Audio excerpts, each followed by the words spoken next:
चंडीगढ़ में भारत के द्वारा G20 के अध्यक्षता के तहत अंतर्राष्ट्रीय वित्तीय संरचना कार्य समूह की पहली बैठक में मंत्री नरेंद्र तोमर पहुंचे। उन्होंने कहा कि भारत की G20 अध्यक्षता का विषय वसुधैव कुटुंबकम या एक पृथ्वी, एक परिवार, एक भविष्य, समान विकास और सभी के लिए एक साझा भविष्य के संदेश को रेखांकित करता है। भविष्य के विषय को बनाए रखने के क्षेत्रों में G20 के प्रयासों का समन्वय करने के लिए बेहतर स्थिति में है और उससे आगे की परिणामों की दिशा में कार्य समूह की प्राथमिकताओं पर बातचीत करने के लिए आमंत्रित करता हूं और इस सुंदर शहर में पधारने और चंडीगढ़ सरकार द्वारा पेश किए गए आतिथ्य का आनंद लेने का आप सबों का सादर आग्रह करता हूं।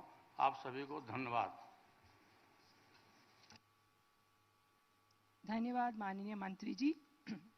अब मैं माननीय केंद्रीय कृषि और किसान कल्याण मंत्री श्री नरेंद्र सिंह तोमर जी से अनुरोध करती हूं कि कृपया सभा को संबोधित करें। के इस शुभ अवसर पर हम सबके मध्य विराजमान भारत सरकार के खाद्य प्रसंस्करण और उद्योग मंत्री माननीय श्री पशुपतिनाथ पारस जी और इस मौके पर इस बैठक को आगे बढ़ाने की दृष्टि से विराजमान श्रीमान विलियम रूस जी, योगेंद्र सिंह जंग जी, हमारे अवर सचिव श्रीमती मनुषा सिंह जी, श्रीमती महुआ राय जी और इस बैठक में उपस्थित G20 देशों से जुड़े सभी प्रतिनिधिगण और वित्तीय संस्थानों के प्रतिनिधिगण और उपस्थित मित्रों, आज हम सबके लिए बहुत ही प्रसन्नता का अवसर है कि आप सब हमारे देश के खूबसूरत शहर चंडीगढ़ में विचार विमर्श करने के लिए G20 की बैठक में भाग लेने के लिए उपस्थित हुए हैं। मैं भारत सरकार की ओर से और अपने देश के नागरिकों की ओर से आप सबका हृदय से बहुत बहुत स्वागत करता हूं, बहुत बहुत अभिनंदन करता हूं। उम्मीद है कि दुनिया के विभिन्न स्थानों से आकर आपको इस शहर में सुकून व शांति का अनुभव होगा और अपने निर्धारित कार्यक्रम में से आपको कुछ समय चंडीगढ़ घूमने के लिए भी मिलेगा और अनुभव करके निश्चित रूप से आपको अच्छा लगेगा। कोविड महामारी के पिछले 2-3 साल हम सभी के लिए विशेष चुनौतीपूर्ण रहे हैं। इस दौरान हमने एक दूसरे के साथ बातचीत करने के तरीके को बदल दिया था, लेकिन व्यक्तिगत रूप से मिलने की खुशी के साथ किसी बात की तुलना नहीं की जा सकती। आपके यहाँ व्यक्तिगत रूप से इस बैठक में शामिल होने के लिए भारत की ओर से आप सबका हृदय से आभार प्रकट करता हूँ। मित्रों, भारत द्वारा G20 की अध्यक्षता करना सभी नागरिकों के लिए गर्व का क्षण है। साथ ही इस ऐतिहासिक अवसर के साथ आने वाली जिम्मेवारियों से हम भली भांति परिचित हैं। आज दुनिया अनेक जटिल चुनौतियों का सामना कर रही है, जो गहराई से एक दूसरे से जुड़ी हुई है और केवल सीमाओं द्वारा परिभाषित नहीं की जाती। जिन चुनौतियों का सामना किया जा रहा है वे वैश्विक प्रकृति की हैं और इनके लिए वैश्विक समाधान की ही आवश्यकता है। इसलिए विश्व समुदाय को आज वैश्विक रूप से समन्वित नीतियों तथा कार्यों की ओर अधिक जोर देने की आवश्यकता है। बहुपक्षवाद में नए सिरे से विश्वास करने की भी आवश्यकता है। लोकतंत्र और बहुपक्षवाद के लिए पूर्णतः प्रतिबद्ध हमारा राष्ट्र न केवल बहुआयामी विकास को प्रदर्शित करने के लिए तैयार है, बल्कि सार्वभौमिक रूप से मान्य शक्ति भी प्रदर्शित करने के लिए तैयार है। इसमें कोई आश्चर्य नहीं। हाल में आयोजित विश्व आर्थिक मंच में भारत को नाजुक दुनिया में एक उज्जवल रोशनी के रूप में वर्णित किया गया है। जलवायु लक्ष्यों के प्रति भारत की प्रतिबद्धता व कोविड के बाद विकास पथ पर लौटने की सभी ने सराहना की है। विज्ञान व नवाचार से भारत का विकास तेजी से हो रहा है। ये दोनों भारत के भविष्य के साथ गहराई से जुड़े हुए हैं। हमने डिजिटल सार्वजनिक बुनियादी ढांचा बनाने के लिए प्रौद्योगिकी का लाभ उठाया है। वैश्विक स्वास्थ्य देखभाल में वित्तीय समावेशन, धारणीय ऊर्जा की ओर गमन में हमारा उल्लेखनीय योगदान रहा है और विकास की जन केंद्रितता हमारी राष्ट्रीय रणनीति का आधार है।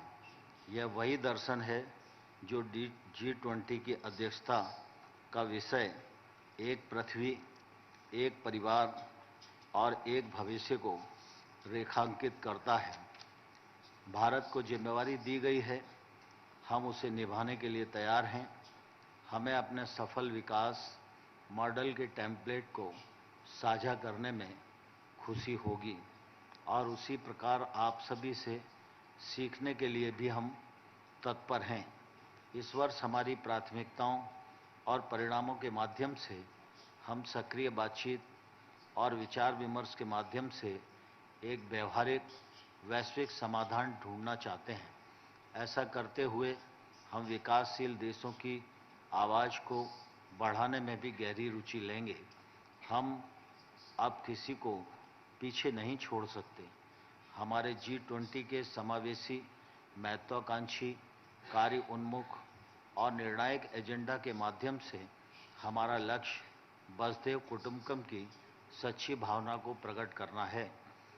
अब हम उस महत्वपूर्ण भूमिका की ओर आते हैं जो अंतर्राष्ट्रीय वित्तीय संरचना कार्य समूह एक अधिक स्थिर व लचीली अंतर्राष्ट्रीय वित्तीय संरचना सुनिश्चित करने के लिए निभाता है। हाल के वर्षों में सबसे असुरक्षित, कम आय वाले विकासशील देशों को सहायता प्रदान करने में समूह के अनुकरणीय योगदान से मैं अवगत हूँ। ऋण की बढ़ती असुरक्षा को दूर करने के लिए किए गए उपाय विशेष रूप से उल्लेखनीय हैं।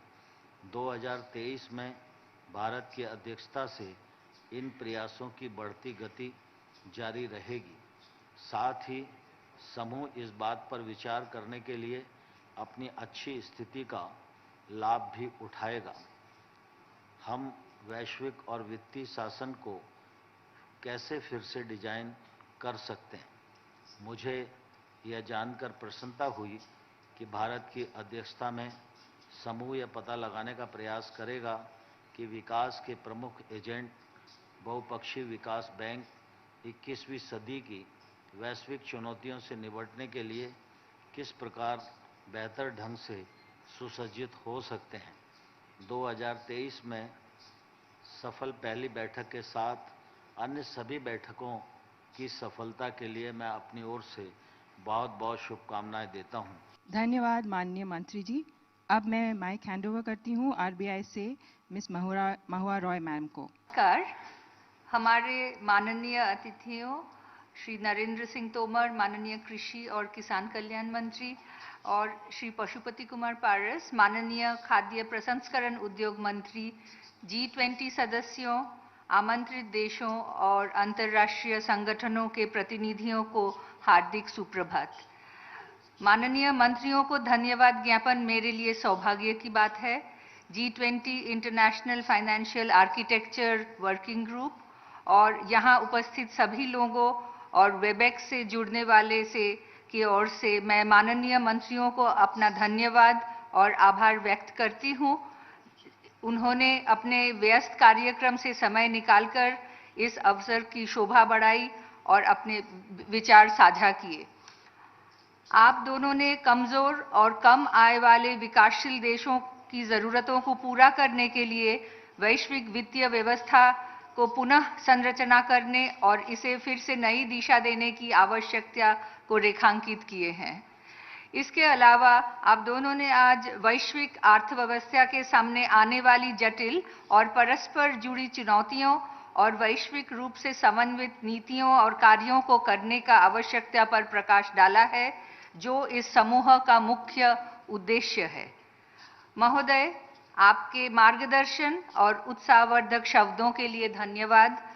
G20 आईफा कार्यकारी समूह के विचार विमर्श और स्वयं G20 समुदाय आज और भविष्य में आपकी अनमोल अंतर्दृष्टि से लाभान्वित होंगे। महोदय, आपके मार्गदर्शन के अनुसार हम रचनात्मक विचार विमर्श का प्रयास करेंगे और एक सुरक्षित, शांतिपूर्ण और समृद्ध विश्व के लिए मिलकर काम करेंगे।